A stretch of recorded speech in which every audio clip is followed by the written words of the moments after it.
بسم اللہ الرحمن الرحیم۔ آج ہم آپ کو ڈینگی بخار کے بارے میں معلومات دینے جا رہے ہیں۔ ڈینگی بخار جو کہ انتہائی خطرناک ہے اور آج کل بہت زیادہ پھیلا ہوا ہے۔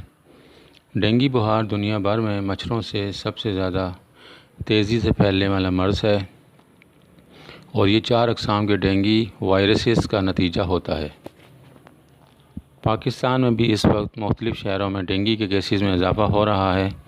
ایک تخمینے کے مطابق دنیا بھر میں ہر سال 40 کروڑ افراد کو ڈینگی انفیکشنز کا سامنا ہوتا ہے، جن میں سے 9 کروڑ 60 لاکھ افراد بیمار ہوتے ہیں۔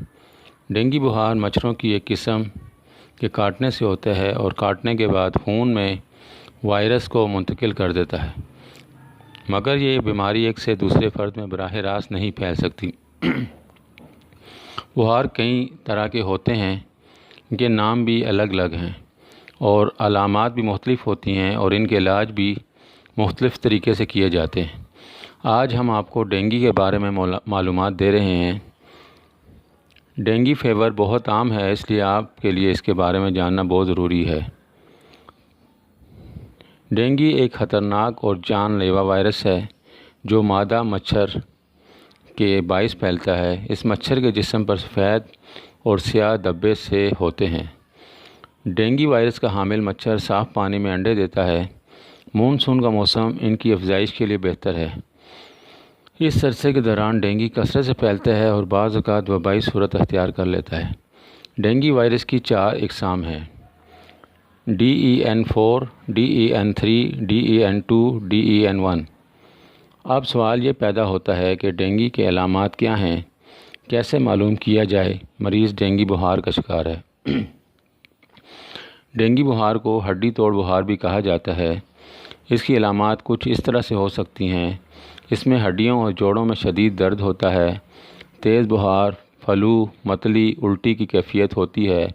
جگر کی سوزش بھی اس کی علامات میں سے ایک علامت ہو سکتی ہے۔ بعض اوقات اس کی علامات اتنی معمولی ہوتی ہیں کہ بیماری کا اندازہ لگانا بہت مشکل ہو جاتا ہے۔ ڈینگی بخار کا پہلا حملہ معمولی علامات کے ساتھ گزر جاتا ہے، اسے پرائمری انفیکشن کہتے ہیں۔ سیکنڈری انفیکشن بہت شدید ہوتا ہے۔ دوبارہ انفیکشن کے باعث بڑوں میں آنتوں میں سوزش ہو جاتی ہے۔ آنتوں کی باریک شریانوں کی ساخت متاثر ہو سکتی ہے۔ ڈینگی انفیکشن بار بار ہونے کی صورت میں یہ بگڑ کر ڈینگی ہیمریجک فیور کی شکل اختیار کر لیتا ہے۔ بعض اوقات مریض کے جسم پر نیل پڑ جاتے ہیں۔ یہ صورتحال زیادہ خراب ہو جائے تو مریض کوما میں چلا جاتا ہے۔ اسے ڈینگی شاک سنڈروم کہتے ہیں۔ ایسے وقت میں اگر مریض کو بروقت طبی امداد مہیا نہ ہو تو وہ موت کا شکار بھی ہو سکتا ہے۔ یہ جاننا بھی بہت ضروری ہے کہ ڈینگی فیور کی تشخیص کیسے کی جا سکتی ہے۔ معلوم کرنے کے لیے آیا مریض اس بیماری کا شکار ہے یا نہیں، CBC یعنی کمپلیٹ بلڈ کاؤنٹ کا ٹیسٹ کروایا جاتا ہے اور اس کی تصدیق کے لیے ڈینگو اینٹیجن اور ڈینگو اینٹی بیوٹک کے ٹیسٹ کروائے جاتے ہیں۔ اس کے علاوہ PCR اور جیسے ٹیسٹوں سے بھی اس بیماری کی تشخیص ہو سکتی ہے۔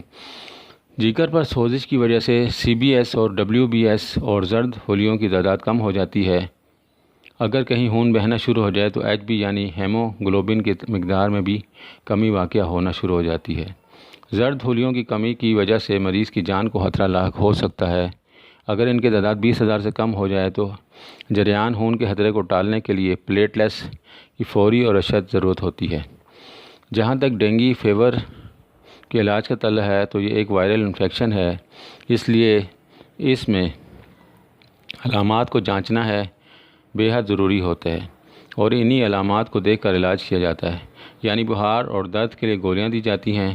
اگر خون بہنے کا اندیشہ ہو تو زرد ہولیے لگائے جاتے ہیں۔ اگر شاک سنڈروم ہے تو نروس یعنی نسوں کے ذریعے سے مریض لیکوڈ یعنی مائعات دیے جاتے ہیں۔ علاج اور احتیاطی تدابیر۔ ڈینگی بخار کے بارے میں معلومات میں سب سے اہم بات یہ ہے کہ اس بیماری سے بچاؤ کے طریقے کیا ہیں۔ کیا اس سے بچاؤ ممکن ہے؟ ڈینگی فیور سے بچنا سب سے بہترین طریقہ ہے۔ اس کے لیے کچھ احتیاطی تدابیر اختیار کی جا سکتی ہیں۔ مثلاً اپنے گھر اور ماحول سے ڈینگی مچھر کا خاتمہ کیا جائے۔ محلوں میں مسلسل مچھر مار اسپرے کیا جائے تاکہ ان مچھروں کی نسل کا خاتمہ ممکن ہو سکے۔ بچوں کو ایسے کپڑے پہنائے جائیں جس سے ان کا پورا جسم ڈھانپا رہے۔ اپنے گھر کے دروازوں اور کھڑکیوں پر باریک جالی لگائی جائے تاکہ مچھروں کا گھر میں داخلہ روکا جا سکے۔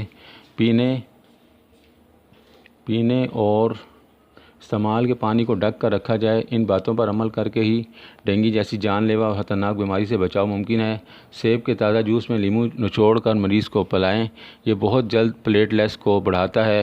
پپیتے کے پتوں کا پانی نکال کر پلائیں، یہ بھی بہت جلد پلیٹلیٹس بڑھانے میں آزمودہ ہے۔